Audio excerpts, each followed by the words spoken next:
Temos muitos momentos importantes nesta tarde, mas ainda temos muita coisa para acontecer e vamos ter agora um painel bastante especial. Nós queremos convidar ao palco Yaron Brook. Yaron Brook é presidente do Ayn Rand Institute, palestrante de renome internacional e autor de vários best-sellers. Fiquem, portanto, com a palestra de Yaron Brook.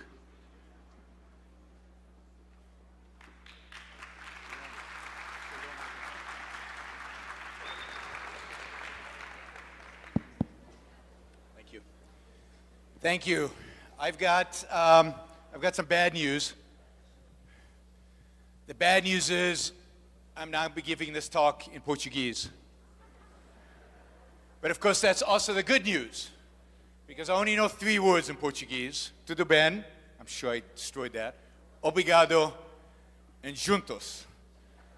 Wouldn't make a good speech if I had to do all 3. So this is my 4th time in Brazil. And we've traveled all over the country and visited a lot of different places. And when you travel around Brazil, what you discover is that the people are amazing.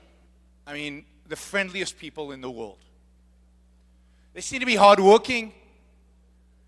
There is a energy, a vibrancy, a certain, sense of joy in the air.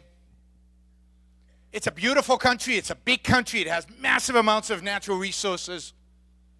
So the question that has to come to anybody's mind who travels around Brazil is, why are you so poor? Because you're pretty poor. Why? You have great people. You have natural resources. The Marxists will tell you that's all it takes. A little bit of gold and the internet, because there's Wi-Fi. Even as poor as Brazil is, wow, by historical standards, you're super rich. So what happened that made that go up like that? What is it that changed suddenly in human history that made us suddenly rich after 10,000 years of being, or 100,000 years, or however you want to calculate it, of being dirt poor? When did this happen?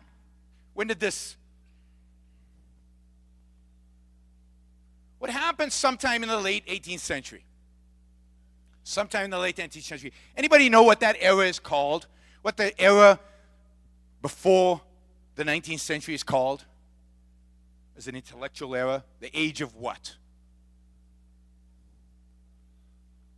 The age of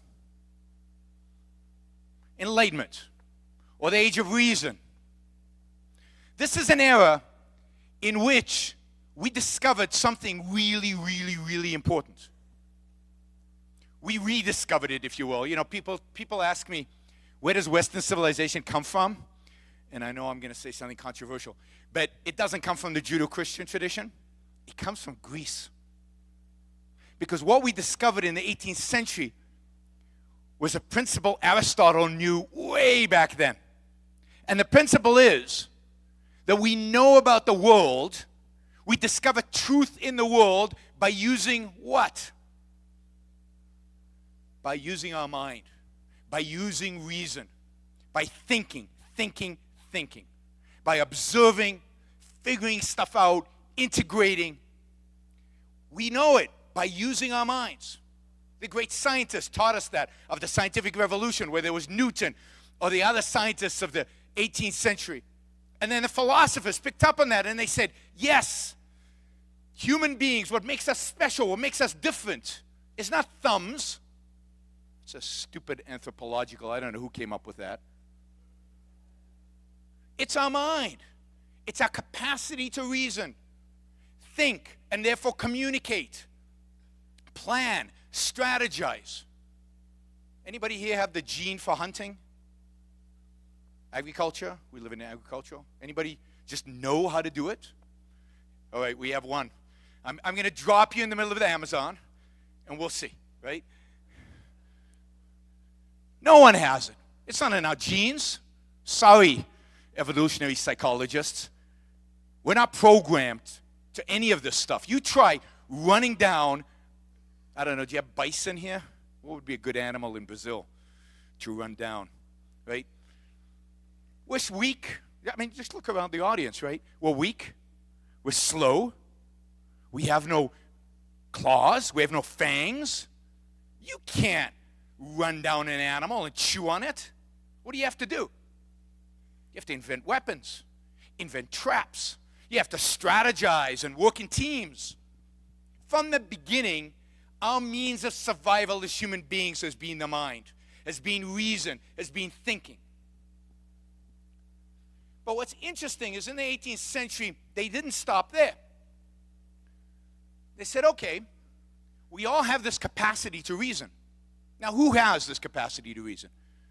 Is there a collective consciousness floating over here in the space here, and we all think in this collective consciousness place? No. Just like there's no collective belly, and you can't eat for somebody else, you have to eat for yourself. There's no collective mind. Reason is a faculty of the individual. Each one of us reasons. Well, if each one of us can reason, and if we can understand the equations of Newton, and if we can understand the world in which we live, then why can't we choose our own profession, which you couldn't 300 years ago? Why can't we choose our own spouse, our own wife or husband? You couldn't 300 years ago. Why can't we choose our own political leaders, which you couldn't 300 years ago? Suddenly,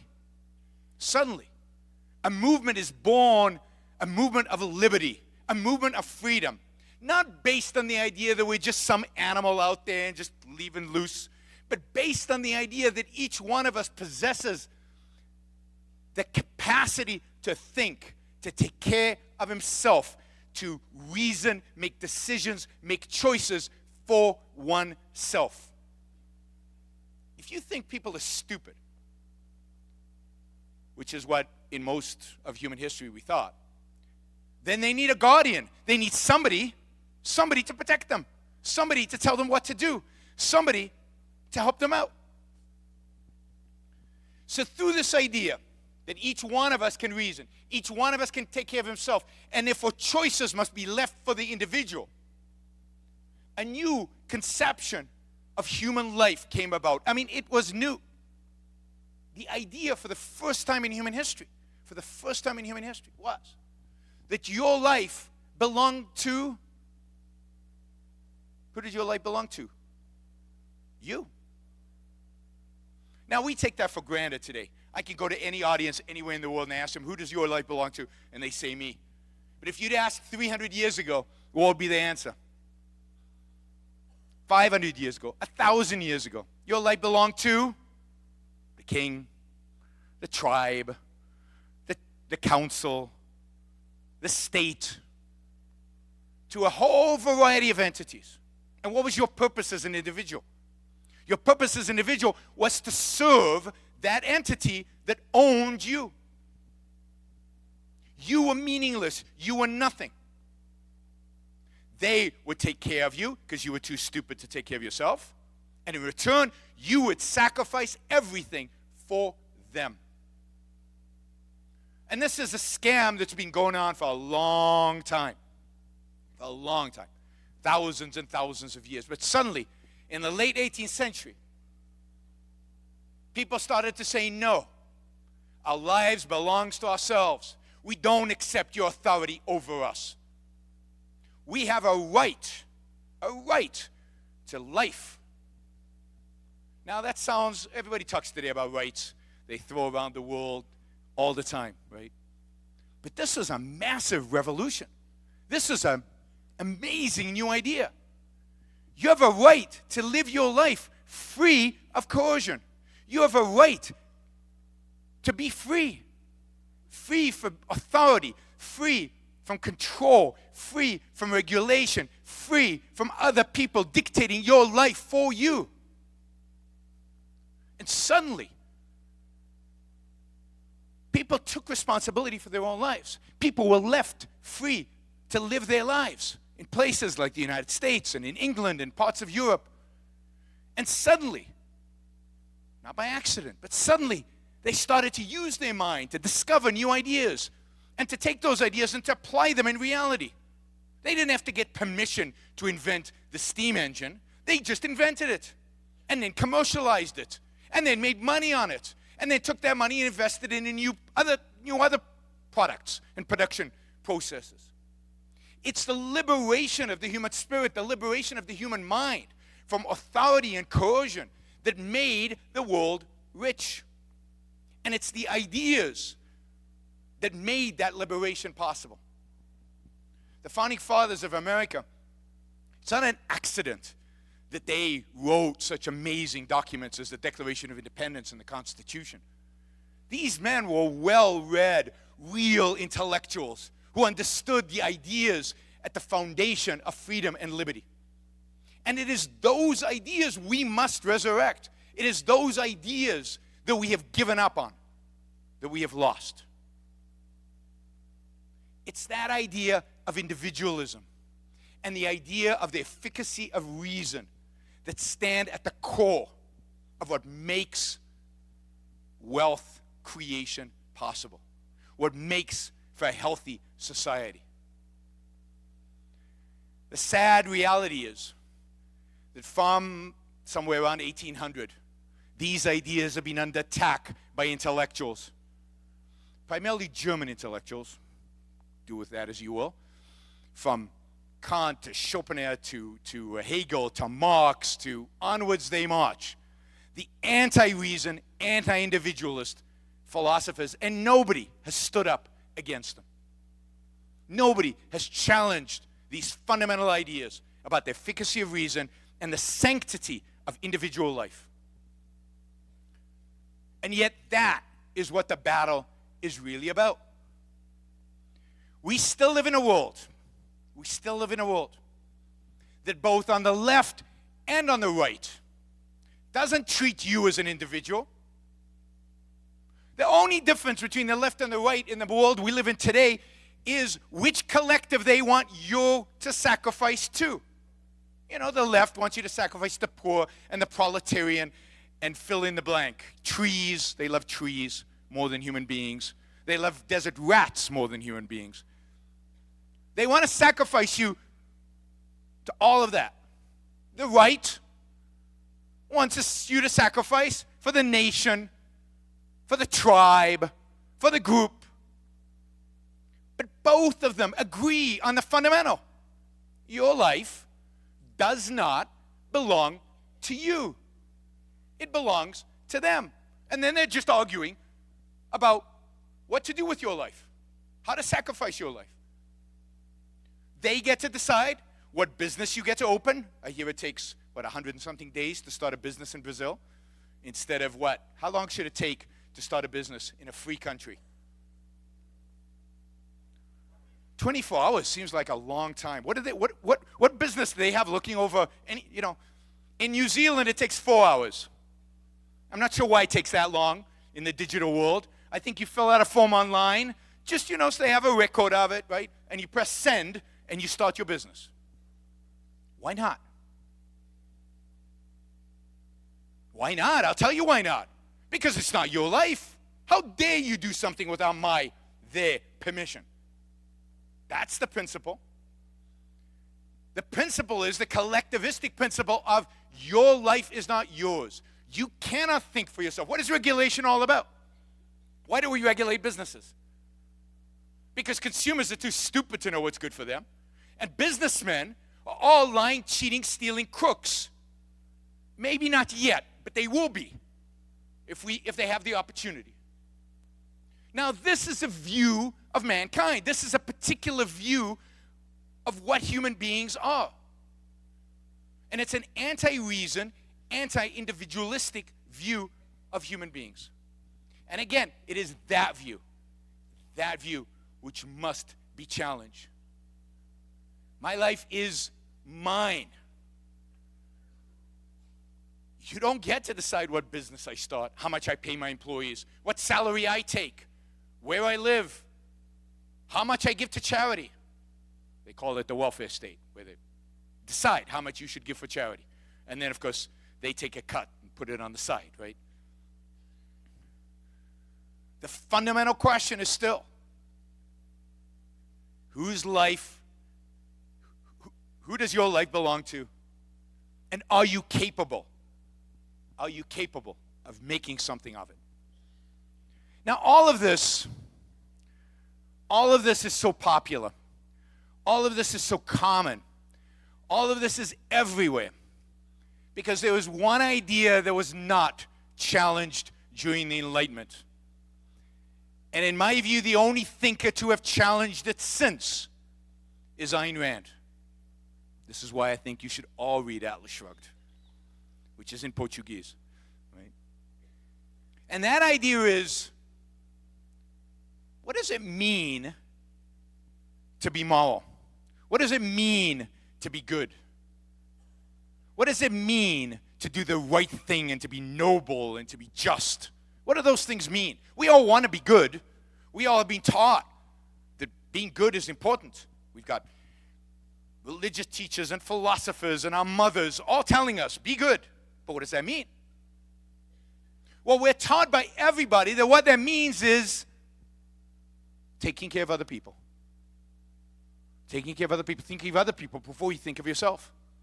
Sacrificing to other people. We built statues for people who sacrifice. We think sacrifice is noble and good. What's sacrifice? You give something up, what do you get in return?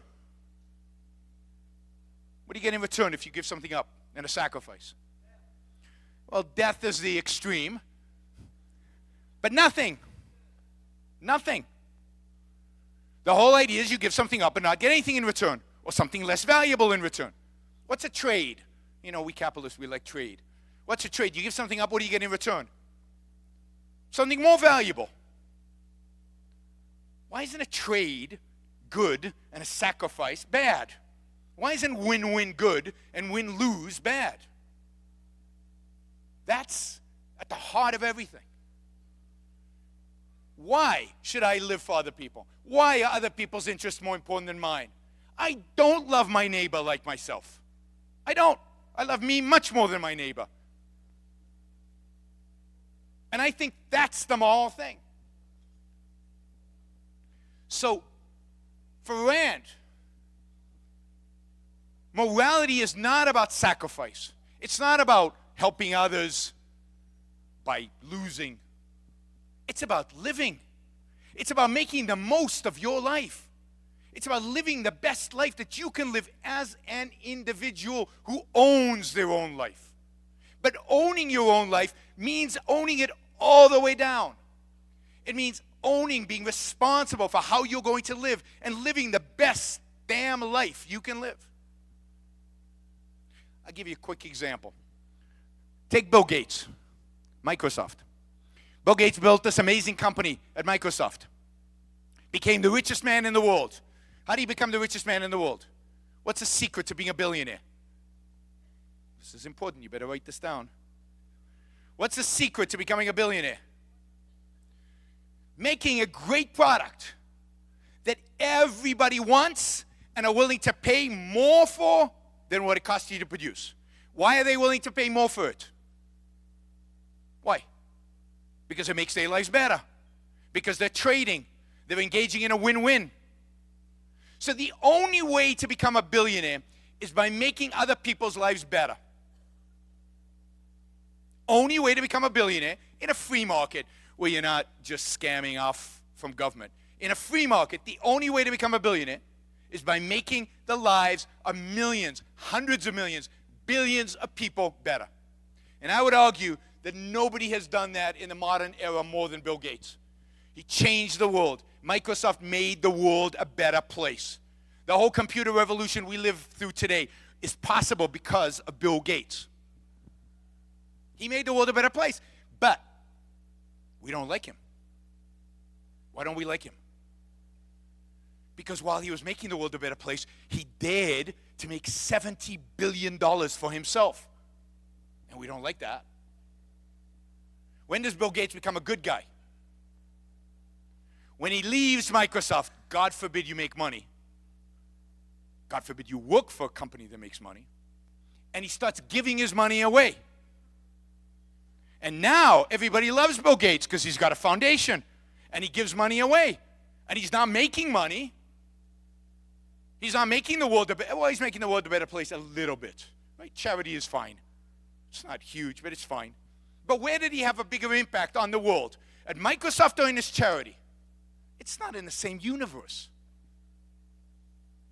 So why do we love Bill Gates when he's giving his money away and we don't love him when he makes it? And how do we make Bill Gates a saint? Right? Because he's still a little, we're still a little skeptical about Bill. Why? He lives in a big house. He flies around in a private jet. And he seems to be having fun. How do we make Bill Gates a saint? Now, I haven't spoken to Pope, and I know this is a Catholic country, so I have to be careful. But how do we make Bill Gates a saint? What would he have to do? Yeah, he'd have to give it all away, move into a tent, and bleed for us. He'd have to suffer. Have you ever gone to a museum and seen paintings of saints? Do you ever see a painting of a saint smiling? No.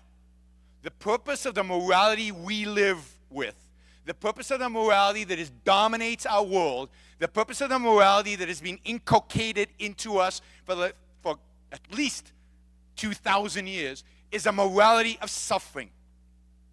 It's a morality of denial. It's a morality of sacrifice. You want to be rich? You want to be free? Then that is what has to be rejected. You don't live for other people. You don't owe other people, other than the respect of leaving them alone. You owe yourself. You have one shot at living life on this earth, one chance of making the most of this one life that you have. Morality should be the science that teaches you how to do it effectively, that teaches you how to live well through production, through thinking, through reasoning, because it is, after all, our means of survival. Morality should be a science that explains to us how to live the best life you can live for you. Now, that doesn't mean you're going to treat other people badly. Why? Because we get huge value from other people. We're traders. Life should be about creating win-win relationships, maximizing the trading potential. Win-win relationship in your personal life, win-win relationship in your commercial life. And we should be celebrating the entrepreneurs who are up here on stage. We should be celebrating wealth creators, because they created wealth by trading, by making the world, in whatever way possible, a better place. And by exerting their own effort doing it, by using their mind to make this world a better place. They, the entrepreneurs, the Bill Gateses, Steve Jobs, the Bezos, the entrepreneurs we celebrated here today, they are the true heroes of the world.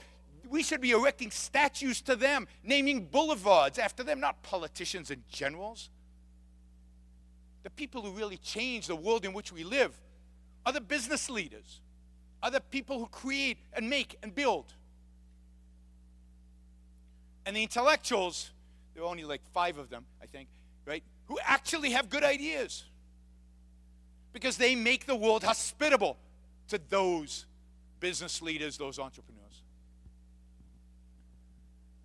So, if we're going to fight this battle, and if we're going to win, the first thing I think every individual needs to have is a commitment to their own life.